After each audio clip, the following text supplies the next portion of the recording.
भारत के संस्कार आज का टॉपिक है हमारा। भारत के संस्कार क्या होता है? ये भारत के संस्कार, पहले तो संस्कार क्या है, और अभी तक हमने पहले के वीडियोस में पढ़ा था कि शोधन क्या है। तो संस्कार भी एक तरीके का शोधन ही होता है, लेकिन इन दोनों में क्या डिफरेंस है?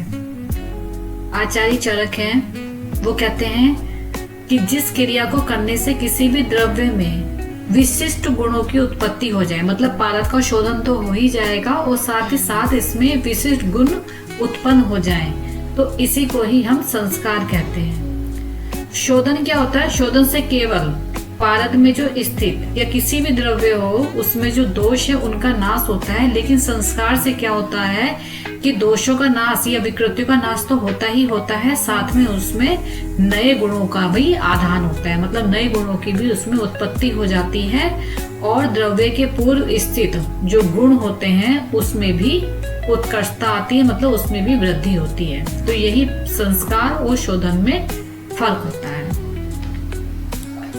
भारत के संस्कार की संख्या कितनी बताई गई है?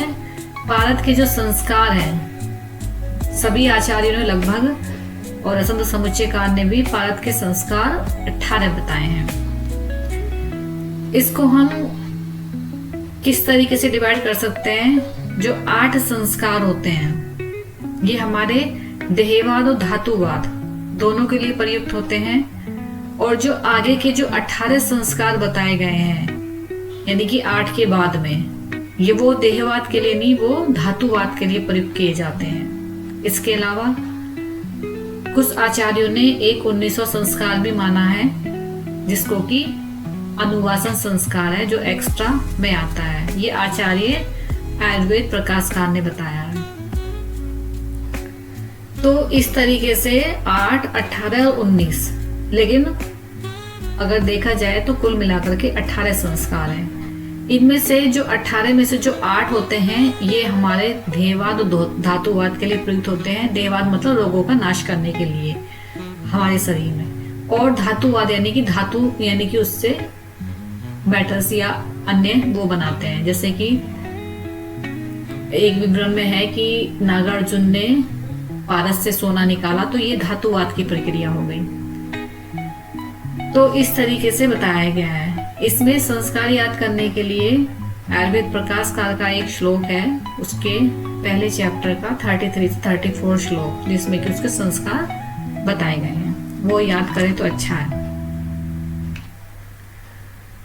भारत के 18 संस्कार को कौन कौन से होते हैं? तो उसके लिए एक फॉर्मूला है छोटा सा, जिसमें कि याद करने में आसानी रहे। स्वे ममु उपरो निधि गचा द्रु जारसा संवेद, स्वा से स्वेदन, मा से मर्दन, मुंह से मूर्छन, उत्थापन, फिर रोधन, उत्थापन और पातन,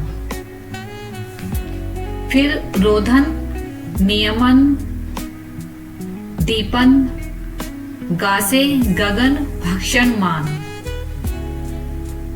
चारण, गर्भद्रुति, द्रुति 2 प्रकार की हो गई, गर्भद्रुति, बाह्य द्रुति, जा से जारना, रा से रंजन, सा से सारण,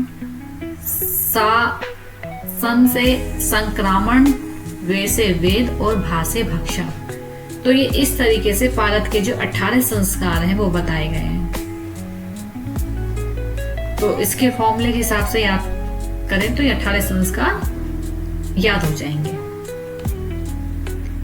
अब हम बात करते हैं पहले भारत के अष्टविध संस्कार की, क्योंकि रसशास्त्र की दृष्टि से हमें ये जो 8 संस्कार है यही हमारे लिए उपयोगी हैं। तो पारद के विशेष औषधीय रसायन गुण, मतलब पारद में जब हम रसायन गुण की वृद्धि करते हैं या उसमें औषधीय गुण लाने के लिए जो संस्कार किए जाते हैं वो अष्टविध संस्कार है। तो पारद के विशेष औषधीय रसायन गुण प्राप्ति हेतु 8 संस्कार करके पारदीय योगों के निर्माण हेतु उपयोग में लाया जा सकता है। मतलब पारद के अंदर जब हम औषधि गुण उत्पन्न जो करते हैं उसके लिए हमें इन 8 संस्कारों की आवश्यकता पड़ती है, जिससे से कि पारद से फिर विभिन्न प्रकार के औषधीय योग बनाए जाते हैं जो कि रोगों के शमन के लिए आवश्यक होते हैं। तो पारद के जो 8 संस्कार हैं वो कौन से हैं?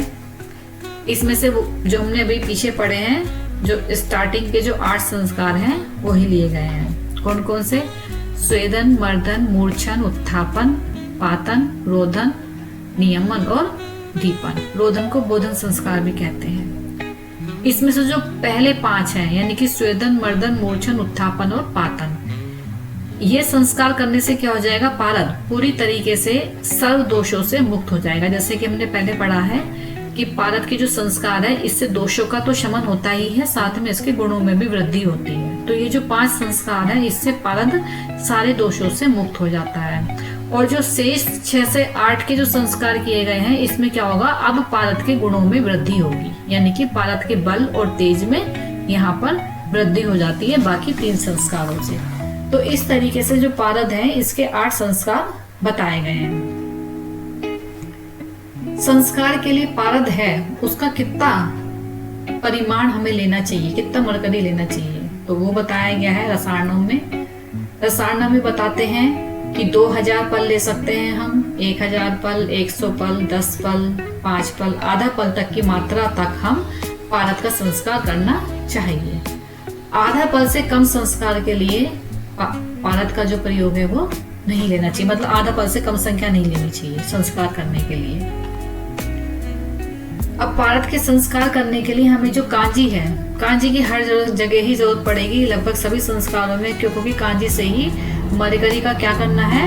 उसको शोधन करना होता है, उसको वोश करना होता है, प्रक्षालन करना होता है। तो इसी तरीके से हम कांजी कैसे बनाएंगे, तो कांजी निर्माण विधि भी यहाँ पर बताई गई है। तो कांजी निर्माण विधि के लिए हमें कौन कौन से द्रव्य लेने हैं, ये इधर एक टेबल दी हुई है, इसमें देखिए कौन कौन से द्रव्य हैं। चावल है, जीरा है, कुलथ, सुंठी, राई, शुद्ध हींग, सेंधव लवण, सरसों का तेल, हरिद्रा, उड़द का आटा, बांस की पत्ती और जल। ये द्रव्य लेकर के हमें सबसे पहले क्या करना है? चावल को 2 लीटर जल में पका करके हम उसका भात बना लेते हैं। दूसरी प्रक्रिया में इसमें कुल्थी, जो कुलथ हमने ली थी, अगर कुलथ को क्या करना है? 8 लीटर जल में, मतलब 8 लीटर जल में पका करके क्या करना है? 2 लीटर क्वाथ, मतलब 8 लीटर का एक तरह से ये मतलब हो गया जितना कुल्थी है उससे 8 गुना हमें जल लेना है। तो कुल्थी 1 किलोग्राम करीब है, तो इससे 8 लीटर जल ले लिया और पका करके कितना लेना है? चौथाई भाग बच जाए, यानी कि जब तक 2 लीटर बच जाए तो हमें इसका क्वाथ बनाना है, कुल्थी का क्वाथ। फिर चूर्ण करने योग्य द्रव्य कौन कौन से जो द्रव्य हैं उनको हम चूर्ण कर लेते हैं, जैसे राई है, सेंधव है, हरिद्रा, जीरा, शुंठी और घी में क्या करना है? भुने हुए हींग को पृथक पृथक करके मतलब चूर्ण करना है। ये जितने भी द्रव्य हैं इन सबको हम चूर्ण करके लेते हैं। और घी को हींग को घी में भून करके चूर्ण करना पड़ता है, क्योंकि हींग जो होता है वो घी में भूनने से शुद्ध हो जाता है। और या यूं कहे कि दीपन पाचन का अच्छा काम करेगा। फिर हरे बांस के पत्ते, जो बांस होता है उसके जो हरे बांस के जो पत्ते हैं उसको काट करके हम छोटे छोटे टुकड़ों में कर लेते हैं, ये भी हमें लेने हैं। मतलब ये द्रव्य लेने हैं, तो ये द्रव्य हमें किस तरीके से लेने हैं वो बताया गया है। फिर उड़द के आटे को क्या करना है? सरसों के तेल में अच्छी तरीके से गुथ करके उसका बटक या लोई टाइप बना लेते हैं। तो क्या हो गया? चावल का हमने भात बना लिया, कुल्थी का क्वाथ बना लिया, जो अन्य द्रव्य थे उसका हमने चूर्ण ले लिया। फिर हरे बांस के पत्तों को काट करके उसके छोटे छोटे टुकड़े ले लिए और उड़द की आटों को सरसों के तेल में हमने वटक बना लिया। ये सब द्रव्य तैयार होने पर एक बड़े भांड में यानी कि मटके में उसमें क्या करना है? अंदर से तेल का लेप करना है।